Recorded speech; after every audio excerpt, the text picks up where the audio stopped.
Hello friends, welcome back to দাদার school. আজকের এই ভিডিও ক্লাসে তোমরা শিখবে উইথ, উইদিন আর উইথআউট এই তিনটা প্রিপোজিশন ইউজ করে বিভিন্ন সিচুয়েশনে আমরা কিভাবে সেন্টেন্স বানাতে পারি এবং কারেক্ট ইউজ কি হয় এই তিনটে প্রিপোজিশনের। তো একটা একটা করে শুরু করি। First is with. উইথ মানে বেসিক্যালি যদি পাতি বাংলায় বলি, উইথ মানে একসাথে, একসাথে থাকা। তো এটা শুধুমাত্র একসাথে দুটো জিনিস থাকলেই হয় না, এটা এর কাছাকাছি বিভিন্ন ধরনের সিচুয়েশনে ইউজ হয়ে থাকে। এবার কি কি সিচুয়েশনে ইউজ হয় তোমরা এখানে যে মানে পিকচার গুলো আছে এগুলো দেখে বুঝতে পারছো যে এখানে দেখো একটা পিজা আর একটা কোক, মানে দুটো জিনিস, দুটো বস্তু যদি একসাথে থাকে বা একসাথে আনা হয়, একসাথে নিয়ে যাওয়া হয়, আমরা এখানে উইথ ইউজ করি। এখানে দেখো দুটো ব্যক্তি আছে, মানে মানুষ, সে দুটো মানুষ হতে পারে, দুটো গ্রুপ হতে পারে, বা একটা মানুষ অনেক মানুষের সাথে হতে পারে। তো এরকমও যদি থাকে ওখানে উইথ ইউজ করি। তারপর একটা মানুষ বিভিন্ন ধরনের ফিলিংস, এখানে যে লাভের সাইনটা এটা দিয়ে ফিলিংস বোঝাতে চেয়েছি আমি, যে কনফিডেন্স হতে পারে, ভালোবাসার সাথে হতে পারে, আগ্রহের সাথে হতে পারে, আমি দুঃখিত বলতে পারি। ঠিক আছে, এরকম বিভিন্ন ধরনের ফিলিংস যখন ও শেয়ার করবে তখন উইথের প্র্যাকটিক্যাল এক্সাম্পল হয়। তারপর একটা মানুষ কিছু বস্তুর সাথে যখন আমরা ওকে অ্যাসোসিয়েট করি, মানে বস্তুর সাথে ওর পরিচয়টাকে মানে পরিচয়টা বলি, যে ওর কাছে অনেক টাকা আছে, ওর কাছে ওর চোখগুলো সুন্দর, ওর চোখগুলো ওর কাছে ভালো, খুব ভালো চুল আছে, বিভিন্ন ভাবে যখন আমরা বলি। তো এসব প্র্যাকটিক্যাল এক্সাম্পল দিয়ে দেখি আমরা বিভিন্ন সিচুয়েশন, এই যে সিচুয়েশন গুলোতে কিভাবে উইথ কে ব্যবহার করে থাকি।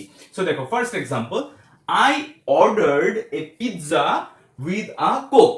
ঠিক আছে, এবার আমি অ্যাজ ইউজুয়াল তোমাদের প্রত্যেকটা সেন্টেন্স যে ক্লাসের জন্য হচ্ছে, এছাড়াও এর বাইরে যা যা নলেজ আছে সমস্ত কিছু দেওয়ার চেষ্টা করি, যাতে একটা ক্লাসে, যেমন আজকে প্রিপোজিশন শিখতে শিখতে সেন্টেন্সের স্ট্রাকচার সম্বন্ধে বিভিন্ন জিনিস শিখতে পারবে। So I ordered A pizza. আমরা বাংলায় নরমালি পিজা পিজা বলে থাকি, পিজা। ঠিক আছে, পিজা, কিন্তু এটা পিজা না, ইটস পিৎজা। মানে বলতে পারো পি পি ট জি এ। এটাকে কিভাবে উচ্চারণ করবে? P I T G A, P I T J A, pizza. So টটা একটু সাইলেন্ট থাকবে, পুরোপুরি ভাবে উচ্চারণ হবে না, কিন্তু টটাকে রাখতে হবে পিৎজা সাউন্ডে, পিৎজা, পিৎজা। ঠিক আছে, so I ordered A pizza with a Coke. I ordered A pizza with a Coke. So এখানে দেখো, পিৎজা একটা বস্তু, মানে একটা জিনিস আমি অর্ডার করলাম, ওর সাথে কোক অর্ডার করেছি। তো কোক, এই দুটো জিনিসকে কম্বাইন করতে, একসাথে যে অর্ডার করে আনবো, এই জন্য আমি উইথ বললাম। এখানে আমি অনেক কিছু বলতে পারি। আই অর্ডার্ড রুটি, রুটি, ব্রেড উইথ চিকেন কারি বা উইথ ডাল তড়কা, মানে আমি রুটি অর্ডার করেছি ডাল তড়কার সাথে বা চিকেন কারির সাথে। ঠিক আছে, এরকম করে আমি I ordered pen with a notebook, একটা পেন আর একটা নোটবুক অর্ডার করেছি। এখন আমি বিভিন্ন ভাবে বলতে পারি যে I ordered a pen and a notebook, এরকম এন্ড লাগিয়েও বলতে পারি। কিন্তু উইথ এর ব্যবহারটা এভাবেও আমরা করতে পারি এখানে, যে আমি একটা জিনিসের সাথে আরেকটা জিনিসকে যখন অর্ডার করলাম, বা একটা জিনিসের সাথে আরেকটা জিনিস নিয়ে আসলাম, যেমন আই ব্রট, আমি নিয়ে এসেছি আ কম্পিউটার উইথ আ প্রিন্টার, আমি একটা কম্পিউটার নিয়ে এসেছি একটা প্রিন্টারের সাথে। ঠিক আছে, তো দুটো জিনিসকে যখনই আমরা কম্বাইনে একসাথে নিয়ে যাচ্ছি, একসাথে অর্ডার করছি, একসাথে কাউকে দিচ্ছি, তখন আমরা এখানে উইথ লাগাতে পারি। এবার দেখো নেক্সট হচ্ছে, আচ্ছা এটা কিন্তু কনজাংশন না, আমরা যখন এন্ড লাগাই তখন এটা কনজাংশন হিসেবে ব্যবহার হয়, কিন্তু এখানে উইথটা এজ এ প্রিপোজিশন হিসেবে ব্যবহার হচ্ছে, আর দুটো জিনিসকে একসাথে আছে যে ওটা ইন্ডিকেট করছে। নেক্সট দেখো, I was with my brother yesterday. এবার দুটোই এখানে জীবন্ত জিনিস, মানে দুটোই মানুষ, মানে আমি আর আমার ভাইয়ের কথা বলছি। এবার আমি আমার ভাইয়ের সাথে ছিলাম, এখন তার মানে এই না যে আমি ভাইয়ের হাত ধরে সারাদিন বসেছিলাম বা ভাইয়ের কাছে লেগে বসেছিলাম সারাদিন। আমি আমার ভাইয়ের সাথে ছিলাম, মানে ভাইয়ের বাড়িতে গিয়েছিলাম, ভাইয়ের সাথে ঘুরেছি, ভাইয়ের বাড়িতে ছিলাম, খেয়েছি, দিয়েছি, ঘুমিয়েছি, সারাদিন আমি আমার দাদার বাড়িতেই ছিলাম বা ভাইয়ের বাড়িতেই ছিলাম। So I was with my brother yesterday. গতকাল তুমি কোথায় ছিলে? I was with my brother yesterday. গতকাল গতকাল তুমি কার সাথে শহরে গেছিলে? I went to the city with my brother yesterday. আমি আমার ভাইয়ের সাথে গতকাল শহরে গেছিলাম। তো এরকম করে দুটো পার্সনকে, বা I was, I went to the city with my teachers, আমি আমার স্যারেদের সাথে শহরে গেছিলাম, এরকম বলতে পারি। তো একটা লোক বিভিন্ন লোকের সাথে বা একটা লোকের সাথে যখন অ্যাসোসিয়েট হয়, যখন একসাথে কিছু করে, কোথাও যায়, কোথায় বসে, কোথায় গায়ে, কোথাও খায়, তখন ওইখানে আমরা এই যে আই আর এ ব্রাদার, এখানে এই যে দুইটা গ্রুপ অফ পিপল বা দুইটা লোক, ওইটাকে জোড়া লাগানোর জন্য উইথটা ইউজ করে থাকি। নেক্সট দেখো, এখানে I went to the stage with confidence. এখানে কনফিডেন্স কি?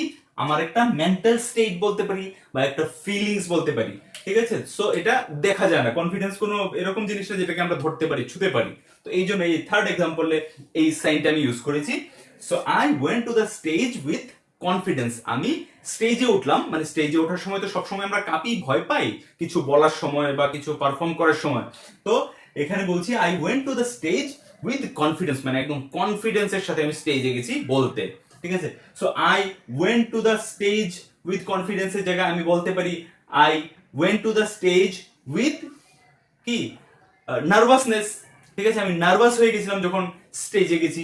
তো এই যে ফিলিংসটাকে যখন আমি আমার সাথে মানে জুড়ি, ঠিক আছে, যে আমি এই জিনিসটার সাথে এখানে গেছিলাম বা আমি এরকম হয়ে গেছিলাম, তখন আমি এখানে উইথ এর ইউজ করতে পারি। So I went to the stage with confidence.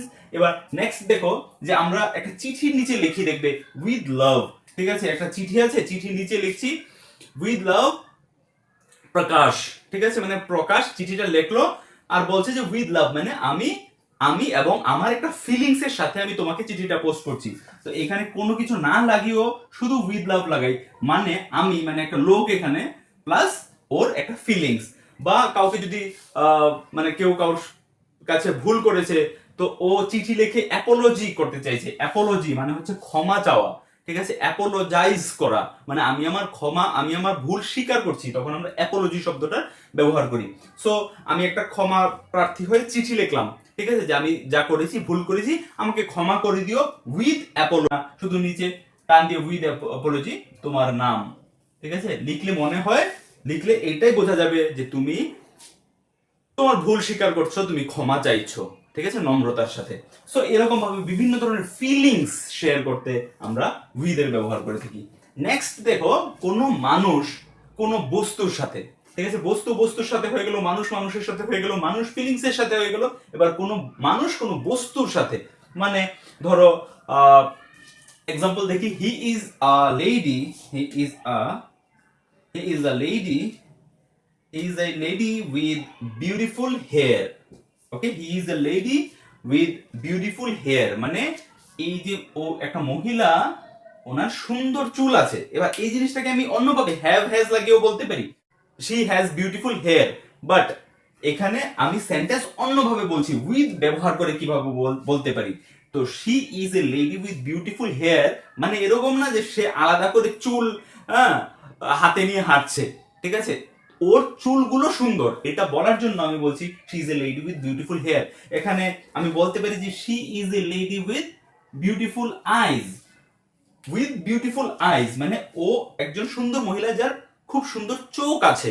এরকমও যখন বলতে চাই আমি, তখন উইথ এর সম্পর্ক উইথটা ব্যবহার করতে পারি। তো এখানে দেখো লেডি, এটা হচ্ছে একটা মহিলা, মানে একজন একটা মানুষ, আর উইথ বিউটিফুল হেয়ার, ঠিক আছে, মানে একটা বস্তুর ব্যাপারে বলছি যার কাছে ওইটা আছে। এবার হতে পারে ওই বস্তুটা ও শরীরের পার্ট, হতে পারে ওইটা শরীরের পার্ট না, অন্য কিছু, টাকা পয়সা, গাড়ি। যেরকম she is a lady with lots of money, ওর ওই মহিলার কাছে অনেক টাকা আছে, ঠিক আছে? এই কথাটা বলার জন্য আমি এরকম করতে পারি যে she is a lady with lots of money, বা she is a man with a BMW, ওনার কাছে বিএমডব্লিউ আছে। তো she is a man with a BMW, আর she is a man with very posh house, মানে ওনার কাছে একটা খুব সুন্দর বড় বাড়ি আছে। তো এরকম ধরনের সিচুয়েশনে, মানে যখন একটা লোককে তার গুণাগুণ, মানে তার কাছে কিছু বস্তু আছে ওইরকম, তার শরীরের কোনো পার্ট কিংবা কোনো অন্য বস্তু তার কাছে আছে, সে হোল্ড করছে, এরকম যখন আমরা বলি, তখন এই দুটো জিনিসের মধ্যে সম্পর্ক আনার জন্য আমরা উইথ ব্যবহার করে থাকি। সো এই হচ্ছে বিভিন্ন ধরনের উইথ এর ব্যবহার। তোমরা প্র্যাকটিক্যালি যখন পড়বে, স্টোরি পড়বে, তখন উইথটা দেখে এটা মনে করবে, ভাববে যে এখানে উইথ এর ব্যবহার এই গুণগুলোর জন্য, এই গুণগুলোর মধ্যে কোন গুণটার জন্য, মানে কোন কারণের জন্য উইথ এর ব্যবহারটা হয়েছে। এই জিনিসটা যখন কোশ্চেন করবে যখন পড়ার সময়, ঠিক আছে, সে নিউজ পেপারই পড়ো আর গল্পের বইই পড়ো, উইথ যখন পড়বে তখন কোশ্চেন করবে যে আমি যে এখানে শিখলাম, এই ভিডিওটা দেখলাম, এগুলোর মধ্যে কোন রিজনটা। যখন এই জিনিসগুলো প্র্যাকটিক্যাল হয়ে যাবে, তখন এই জিনিসগুলো মাথায় বসে যাবে আর বল আস্তে আস্তে মুখের মধ্যেও চলে আসবে। সো নেক্সট দেখি উইদিন। সো উইদিন ব্যবহার করে থাকি আমরা কোনো দুটো পয়েন্টে টাইমের মাঝখানে যদি কোনো কাজের কথা বলি, মানে কোনো একটা সময়সীমার মাঝখানে, আমরা বাই এর ক্লাসে দেখেছিলাম যে আমরা যদি বলতাম I will do it by Monday, মানে শুধু একটা পয়েন্ট, মানে লাস্ট পয়েন্টের কথা বলছি, দ্য এন্ড পয়েন্ট, মানে I will do it by Monday বললে আমি সোমবারের মধ্যে এটা করে নেব, মানে কাজটা মঙ্গলবারে আর যাবে না, সোমবারের মধ্যে কমপ্লিট হয়ে যাবে। কিন্তু আমি যদি বলি I will do it within this week, মানে আজকে থেকে শুরু করে রোববারের মধ্যে করে নেব, বা I will do it within 5 days, মানে হচ্ছে আমি আজকে থেকে শুরু করে উইদিন, মানে একটা সময় প্লাস দিচ্ছি, এই দুইটা পয়েন্টের মাঝখানে আমি কাজটা করে নেব, মানে দুটা সময়ের কথা বলে দিচ্ছি উইদিন বলে, এর মাঝখানে যখন কাজ করে নেব তখন ওইটাকে আমি উইদিন লাগাই। এসব প্র্যাকটিক্যাল এক্সাম্পল গুলো দেখলে ব্যাপারগুলো একদম জলের মতো ক্লিয়ার হয়ে যাবে।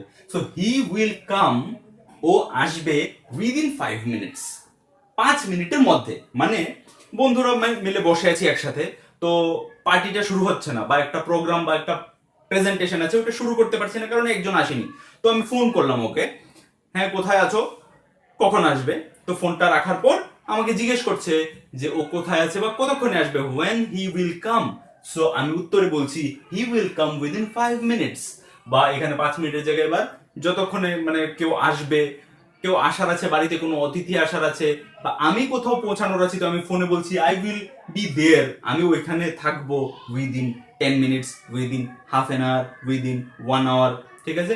I will be there by 12 o'clock যদি বলি তাহলে ওটা বাই এর ইউজ হয়ে গেছিল, মানে লাস্ট আমি সীমানা দিয়ে দিলাম যে I will be there by 12 o'clock, মানে আমি 12টার মধ্যে ওইখানে থাকবো, লাস্ট সীমানা দিয়ে দিলাম। কিন্তু আমি যখনই বলছি যে I will be there within 1 hour, মানে আমি 1 ঘন্টার ভিতরে চলে আসবো, সে হতে পারে আমি আধ ঘন্টার সময় চলে আসি, হতে পারে আমি 44 মিনিটের সময় চলে আসতে পারি, বা হতে পারে আমি লাস্ট 1 ঘন্টা হওয়ার জাস্ট আগে চলে আসলাম। তো এই দুটো পয়েন্টের যে টাইম বলে দিচ্ছি, ওই টাইমের মাঝখানে কাজটা হয়ে যাবে, তখনই আমরা উইদিন ব্যবহার করি। Can you do it within a week, আমি কিছু কাজ দিচ্ছি, অর্ডার দিচ্ছি কোনো কার্পেন্টারকে বা কোনো পেইন্টারকে, বাড়িটা রং করতে দিচ্ছি, ঠিক আছে, বা কোনো একটা জিনিস সারাতে দিচ্ছি, তো আমি বলছি যে আপনি কি কাজটা 1 সপ্তাহের মধ্যে করে দিতে পারবেন, 1 সপ্তাহের মধ্যে, আমি কিন্তু লাস্ট সময় দিচ্ছি না যে আপনি কি সোমবারের মধ্যে কাজটা করে দিতে পারবেন, আমি বলছি 1 সপ্তাহের মধ্যে করে দিতে পারবেন কি।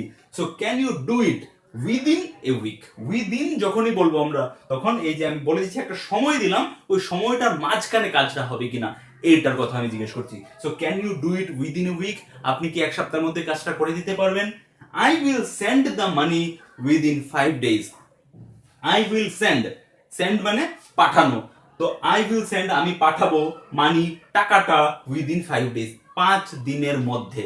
আমি কেউ আমাকে টাকার জন্য বলছে যে হ্যাঁ আপনি টাকাটা কখন পাঠাবেন, তো আমি বলছি হ্যাঁ I will send the money within 5 days, আমি টাকাটা 5 দিনের মধ্যে পাঠাবো, I will deposit the money within 5 days, আমি 5 দিনের মধ্যে টাকাটা জমা করে দেবো, ঠিক আছে। তো 5 দিন আমি সময় নিলাম যে 5 দিনের মধ্যে আমি কাজটা করে দেবো, সে আমি দ্বিতীয় দিনও করে দিতে পারি কাজটা, ঠিক আছে। So I will send the money within 5 days, আমি 5 দিনের মধ্যে টাকাটা পাঠাবো। নেক্সট দেখো, they will finish it within a month, they will finish it, ওরা কাজটা শেষ করে দেবে, মানে একটা কাজ চলছে বাড়িতে, সেম বাড়িতে কোনো একটা কাজ চলছে, রং চলছে বা ফার্নিচার বানানো চলছে, ঠিক আছে, বা টাইলস বসানো চলছে, তো বলছি যে দে উইল ফিনিশ ইট, ওরা যে কাজটা করছে ওরা 1 মাসের মধ্যে কাজটা কমপ্লিট করে দেবে। So they will finish it within a month, ওরা 1 মাসের মধ্যে কাজটা কমপ্লিট করে দেবে, ফিনিশ করে দেবে। I will inform you within 2 days, আমি আপনাকে 2 দিনের মধ্যে জানাবো, ঠিক আছে। আমাকে কেউ বললো যে আপনি বলুন আমাকে আপনি কত দিনের মধ্যে কাজটা করতে পারবেন, বা কখনের মধ্যে, হ্যাঁ কতক্ষণের মধ্যে এটা আমাকে দিতে পারবেন, ঠিক আছে, বা এই ইনফরমেশনটা আমাকে দিতে পারবেন, বা এই প্রজেক্টটা আপনি সাবমিট করতে পারবেন। তো আমি বলছি I will inform you within 2 days, মানে কখন করতে পারবো এটা তো বলতে পারবো না, কিন্তু কখন করবো সেটা জানাবো আপনাকে। কখন জানাবো? 2 দিনের মধ্যে জানাবো। তো ইনফর্ম করা মানে জানানো, আই উইল ইনফর্ম ইউ, আমি আপনাকে জানাবো উইদিন 2 days। আমরা বলি না, একটা ছেলে যখন মেয়েকে প্রপোজ করে তখন মেয়েটা বলে হ্যাঁ আমি তোমাকে পরে জানাবো, ঠিক আছে, বা আমাকে 2 দিন সময় দাও, তখনের মধ্যে জানাবো। So that's the thing, I will inform you within 2 days, আমি 2 দিনের মধ্যে তোমাকে জানাবো আমার মতামত। তো এইভাবে যখন আমরা একটা সময়সীমার টার্গেট দিচ্ছি যে এই ব্র্যাকেটের মধ্যে আমার কাজটা হয়ে যাবে, আমি জানাবো, আমি করে দেব, আপনি কি করতে পারবেন, তখন আমরা উইদিন ব্যবহার করি। নেক্সট হচ্ছে উইথআউট। তো আমরা সবাই জানি উইথআউট মানে হচ্ছে ছাড়া, কিন্তু উইদাউট কে ইউজ করে বিভিন্ন জায়গায় আমরা কিভাবে সেন্টেন্স বানাতে পারি দেখো। I can not live without you, আমি তোমাকে ছাড়া বাঁচবো না, আমি তোমাকে ছাড়া থাকতে পারবো না। ঠিক আছে, তো এখানে লিভটা দেখবে LIVE, এইটাই হচ্ছে কিন্তু থাকবো না, আমি তোমাকে ছাড়া থাকতে পারবো না বা তোমাকে ছাড়া বাঁচতে পারবো না বলা লিভ। কিন্তু আমি যদি বলি লিভ LEAVE, ওটা কিন্তু অনেক উল্টো হয়ে যাবে। এই লিভ হচ্ছে ছেড়ে দেওয়া, আই উইল লিভ ইউ, আমি তোমাকে ছেড়ে দেব। আই এম লিভিং ইউ, আমি তোমাকে ছাড়ছি। তো এই লিভ, ঠিক আছে। কিন্তু যখন বলবো আমি তোমাকে ছাড়া বাঁচবো না, তখন যে লিভটা ব্যবহার হবে ওটা LIVE। এটার আবার আলাদা মানে হচ্ছে, যেটাকে আমরা লাইভ বলি, মানে লাইভ ম্যাচ চলছে টিভিতে, ঠিক আছে, মানে যেটা সরাসরি প্রদর্শন হয় ওইটাকে আমরা লাইভ বলি, ঠিক আছে। So I can not live without you, আমি তোমাকে ছাড়া বাঁচবো না, আমি তোমাকে ছাড়া থাকতে পারবো না, আমি তোমাকে ছাড়া বাঁচবো না। He will not go without me, he will not go, ও যাবে না, ঠিক আছে। শুধু যদি বলি ও যাবে না, হি উইল নট গো। আমাকে ছাড়া উইদাউট মি, বা he will not go without money, ও টাকা ছাড়া যাবে না, মানে একজন এসছে টাকা নিতে বাড়িতে, এবার আমি বলছি না না কালকে এসে নিয়ে নিও, তো ঘ্যান প্যান করছে, তো আমি বলছি পেছন থেকে he will not go without money, ও টাকা ছাড়া যাবে না, বা ওরা আমাকে ছাড়া যাবে না, they will not go without me, ঠিক আছে, ওরা আমাকে ছাড়া যাবে না পুজো দেখতে বা সিনেমা দেখতে বা মার্কেটে, আমাকে ছাড়া যাবে না, so they will not go without me. Next, I am helpless without him.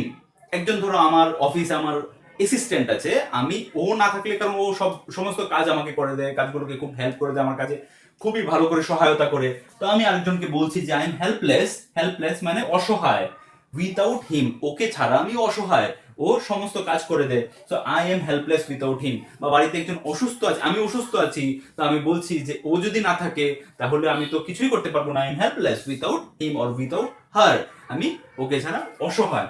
Next, I can not, এই দেখো ক্যান নট এর শর্ট ফর্ম হচ্ছে কান্ট। অনেকেই আমাকে এই প্রশ্নগুলো তোমাদের মধ্যে জিজ্ঞেস করো এটা কি।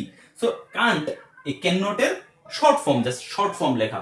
সো এভাবে শর্ট ফর্ম আমরা অনেক কিছু সমস্ত নট লাগিয়ে, যেগুলো not, can not, could not, would not, should not, will not, are not, is not, সবকিছুর শর্ট ফর্ম হয়। So I can not eat, I can't eat, এটাকে আমরা পড়বো can't, I can't eat burger, burger, ঠিক, BURGER, burger, ঠিক আছে। So I can't eat burger without Coke, আমি Coke ছাড়া বার্গার খেতে পারি না, ঠিক আছে। আমার যখনই আমি বার্গার খাই তখন আমার কোক লাগে।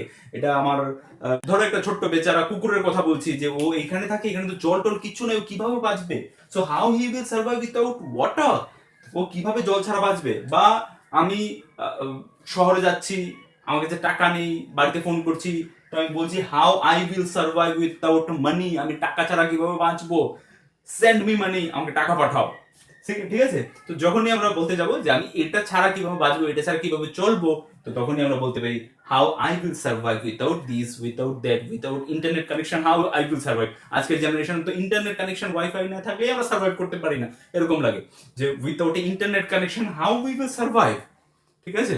So this was without. তো আজকের ভিডিওতে উইথ, উইথাউট আর উইদিন তোমরা শিখলে। আশা করি ভিডিওটা ভালো লেগেছে। তোমাদের ভালো লেগে থাকলে আরো অনেক বন্ধুদের কাজে লাগতে পারে। Please share it to the maximum number of friends you can, ঠিক আছে। দাদার স্কুলকে সাবস্ক্রাইব না করে থাকলে এক্ষুনি সাবস্ক্রাইব করে নাও, কারণ এরকম ধরনের ইনফরমেশনাল ভিডিও আমি তোমার জন্য প্রত্যেক সপ্তাহে নিয়ে আসতে থাকি। দেখা হচ্ছে আবার নেক্সট ভিডিওতে, ততক্ষণের জন্য take care and keep learning.